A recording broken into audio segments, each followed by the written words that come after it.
İyi günler arkadaşlar. Kanalımıza hoş geldiniz.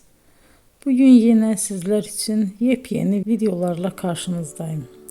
İki başarılı oyuncularımız Elçin Sangu ve Barış Ardus'tan güzel paylaşımlarını sizler için hazırladık.